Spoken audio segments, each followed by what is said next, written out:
सुप्रभात बच्चों। आज हम लोग क्षितिज भाग 2 के पदखंड का दूसरा पद जो कि राम लक्ष्मण परशुराम संवाद है, इसका पद संख्या 5वां हम लोग आज अध्ययन करेंगे। पदों को पढ़ने के पहले आइए पहले इसका थोड़ा परिचय जान लेते हैं। आपको पता होगा कि ये राम लक्ष्मण परशुराम संवाद रामचरितमानस के बाल कांड से उद्धृत है तथा इसमें आपका अवधी भाषा का प्रयोग किया गया है। यह चौपाई दोहा छंद में लिखित है। इसकी रचयिता स्वयं तुलसीदास है। तुलसीदास ने रामचरितमानस की रचना की, 7 कांडों में इसकी रचना की है और ये जो है प्रारंभिक कांड है, यानी कि बाल कांड जो है प्रारंभिक कांड माना जाता है। तो इसमें आपका सीता स्वयंवर का दृश्य का वर्णन था, जब विश्वामित्र लेकर जाते हैं स्वयंवर के लिए और वहां पर स्वयंवर के क्रम में जो है राम से शिव धनुष जो है टूट जाता है। इसी पर क्रोध करते हुए विश्वामित्र वहां आते हैं और उनके बीच और राम के बीच और लक्ष्मण के बीच संवाद होता है। तो उसमें हम लोग जो है 6 इसका पद हमारे पाठ्यक्रम में सीबीएसई के पाठ्यक्रम में उद्धृत है। उसमें से 4 पद हम लोग मेरे पिछले वीडियो में मैंने आपको जो है दिया है, इस पर चर्चा की है। तो आज हम लोग 5वां पद पढ़ेंगे। इसके पहले चौथे पद का थोड़ा सा अंश जो है पुनरावृत्ति के रूप में कह दिया जाना जो है अनिवार्य महसूस हो रहा है। आपको चौथे पद में याद होगा कि वो विश्वामित्र को कहते हैं परशुराम जी कि हे विश्वामित्र, ये बालक जो है अपने कुल के ऊपर किसके समान है? कलंक के समान है। जिस तरह से चांद में कलंक लग जाता है, इसी तरह से ये सूर्यवंशी बालक अपने वंश में कलंक के समान है। ये निपट, निरंकुश, अवधु और असंकु है, अर्थात कि ये निडर है, उद्दंड है और किसी के वश में आने वाला ये बालक नहीं है। इसलिए बालक को जो है ऐसा देखकर प्रतीत हो रहा है कि ये अभी काल के ग्रास में चला जाएगा, काल का ग्रास हो जाएगा और कोई मुझे पुकार के मुझे दोष न दे। मैं जो है इस बालक को बहुत अभी तक छोड़ रहा था, किंतु यह बालक मानने योग्य नहीं है। हे प्रभु, आप ही मेरे शील, मेरे क्रोध के बारे में विश्वामित्र को संबोधित करते हुए पुनः कहते हैं कि आप मेरे शील, आप मेरे क्रोध के बारे में इस बालक को बताएं और आप इस बालक को शांत करें। इस पर जो है लक्ष्मण जी प्रत्युत्तर देते हुए विश्वामित्र को कहते हैं कि हे प्रभु, आपने आत्म प्रशंसा में कोई कसर न छोड़ी। फिर भी अगर आपको संतोष नहीं होता है तो आप और भी कुछ कहिए।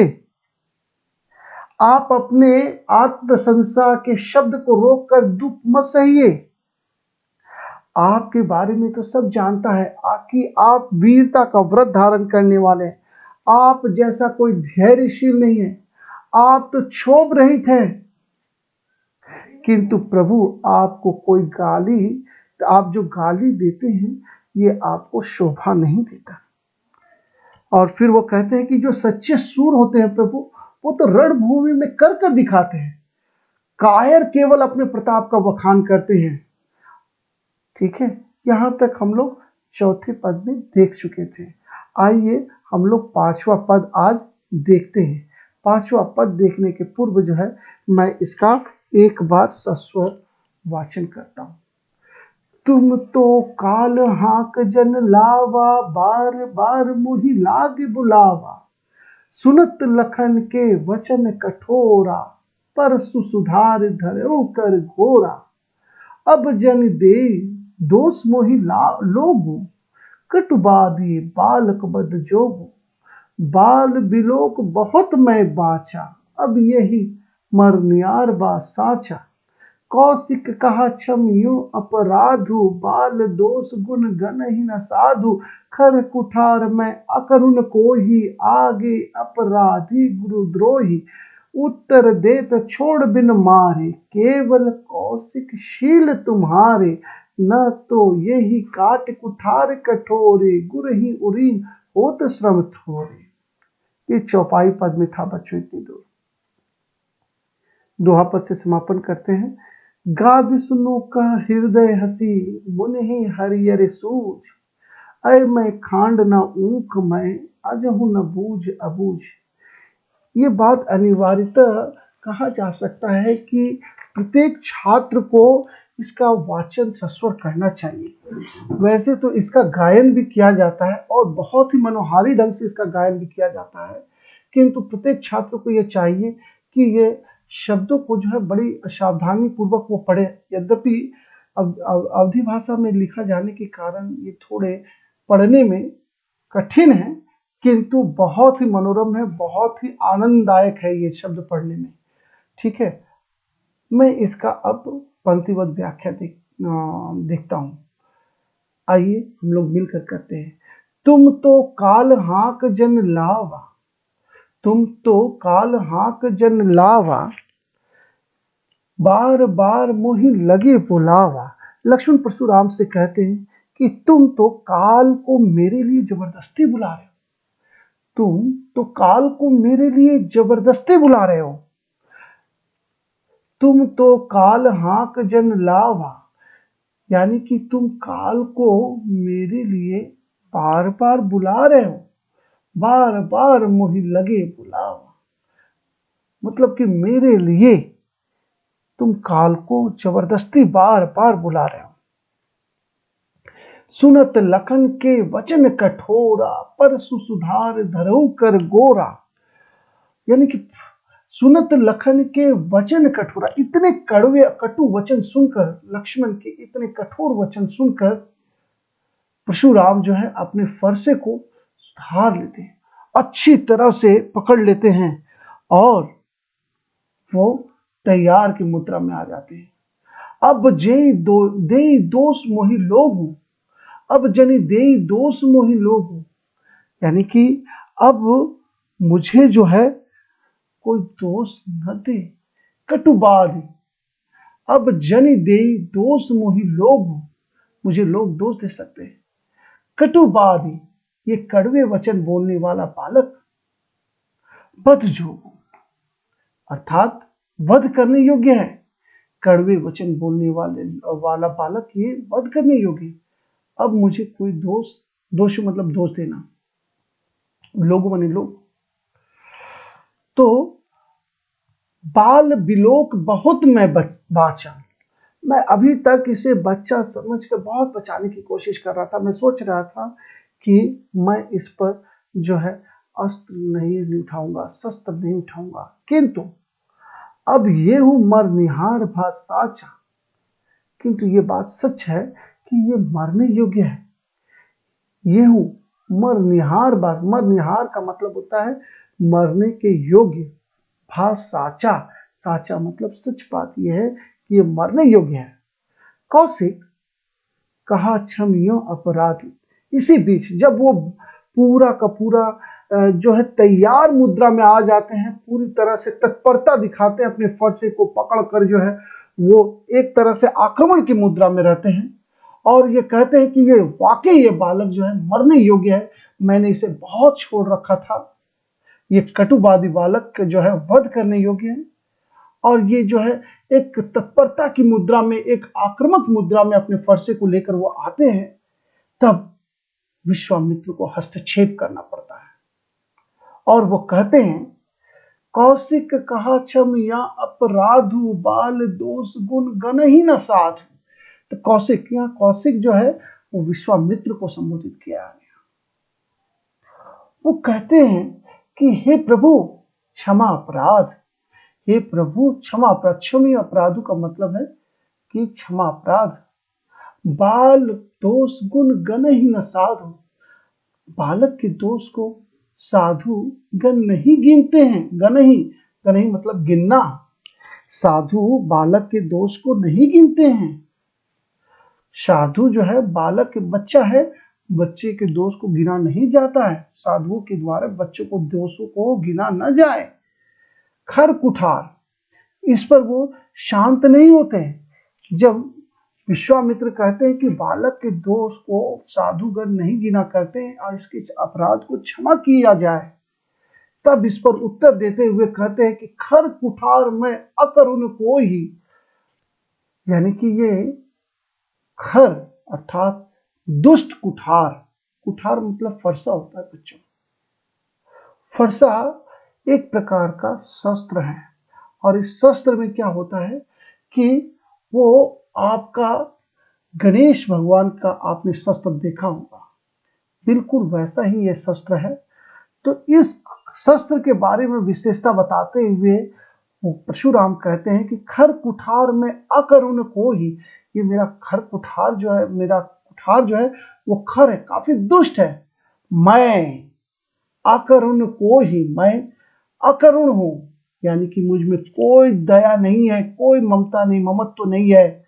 और कोही का मतलब है आपका क्रोधी। मैं दया विहीन हूं और मैं क्रोधी भी हूं।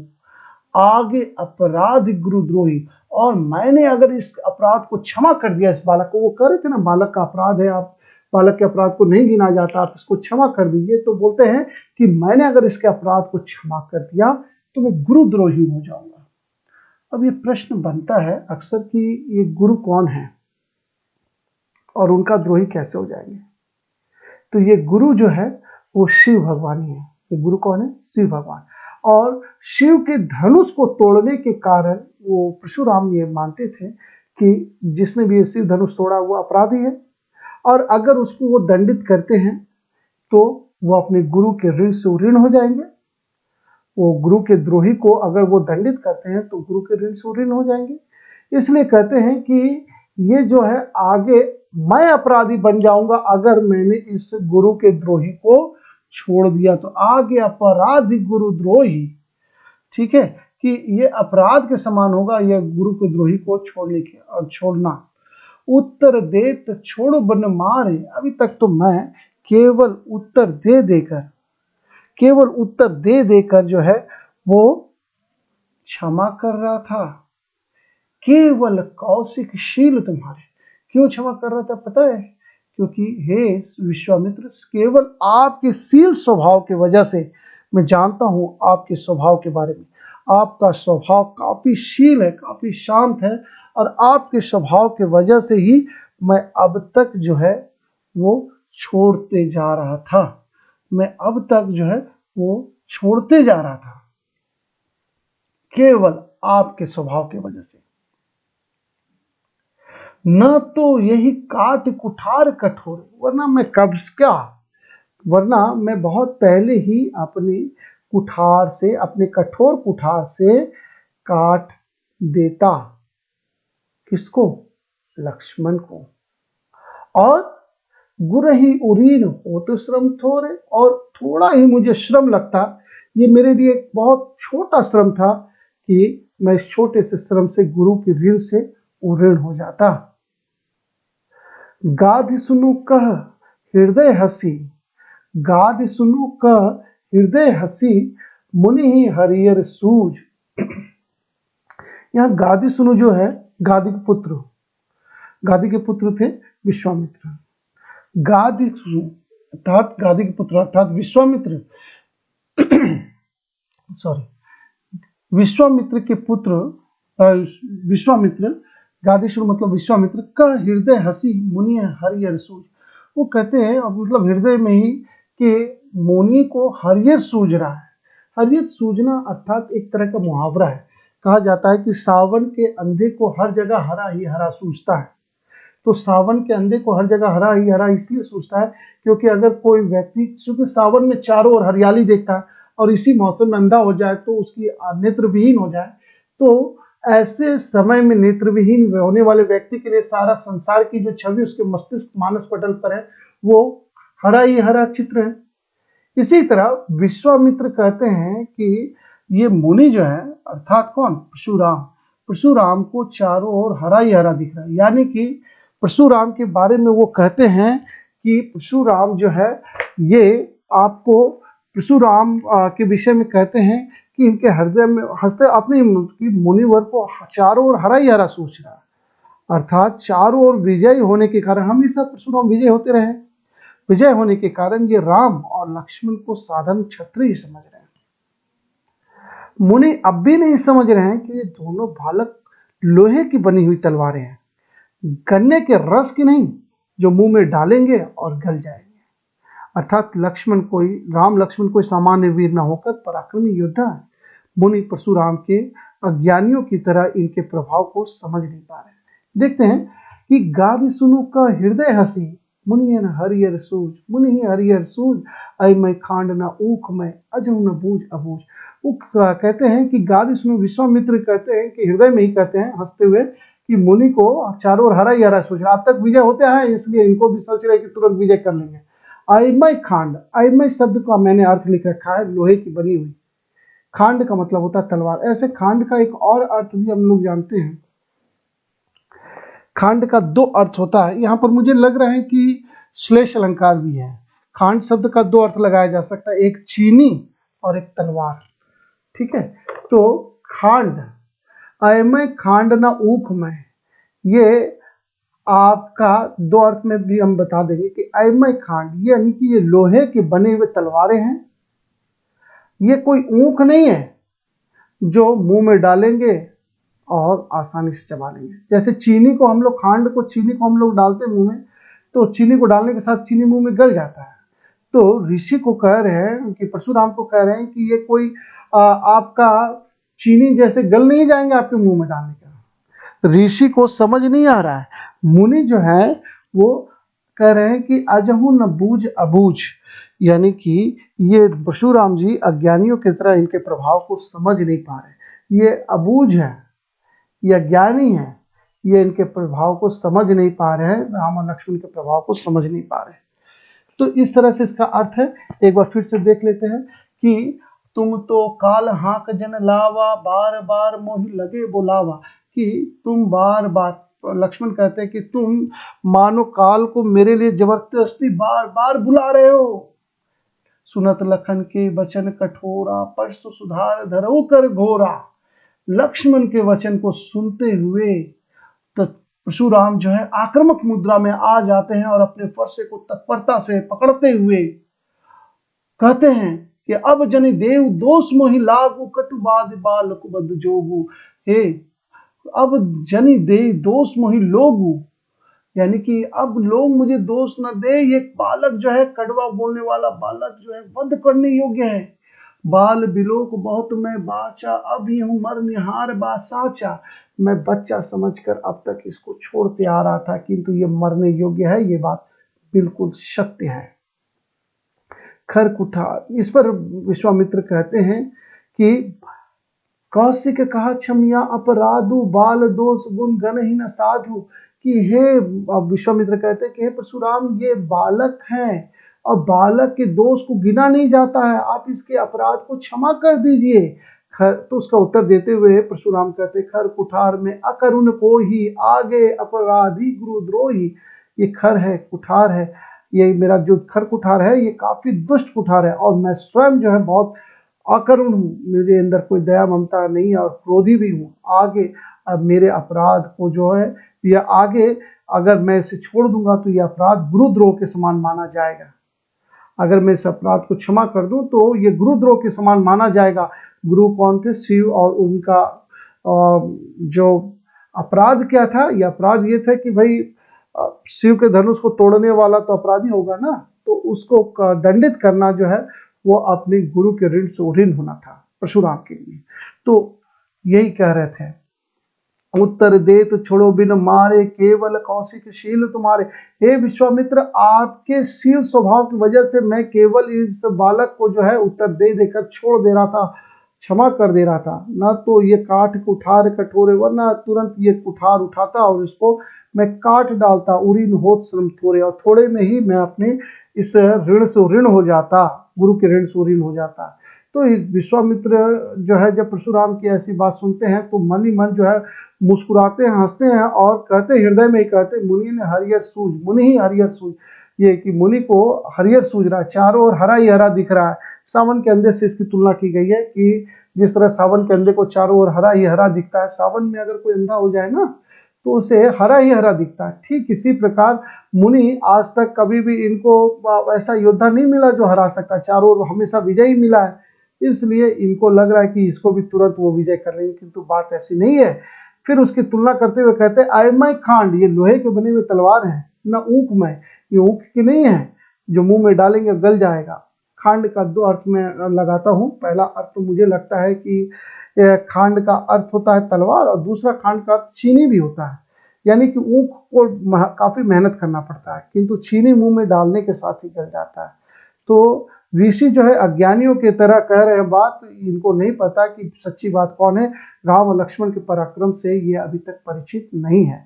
तो इस तरह से हम लोग देख रहे हैं 5वें पद में, जहां ऋषि के द्वारा आपका हस्तक्षेप किया जाता है राम और लक्ष्मण के संवाद के क्रम में, और क्षमा अपराध के लिए कहा जाता है। फिर ऋषि जो है वो राम और लक्ष्मण के पराक्रम को समझते हुए मन में ही हंसते हैं। तो इस तरह से इसमें काफी ही रचनात्मक ढंग से, मनोरंजात्मक ढंग से जो है इस पंक्ति में या इस पद में जो है वो संवाद को रखा गया है। और तुलसीदास ने बहुत ही कुशलता पूर्वक, चतुरता पूर्वक इस संवाद में जो है राम लक्ष्मण के इस संवाद में व्यंजना शक्ति का प्रयोग करते हुए इसको काफी मनोहारी बना दिया है। आज के लिए इतना ही। अगले वीडियो में हम लोग छठे पद की व्याख्या करेंगे। धन्यवाद।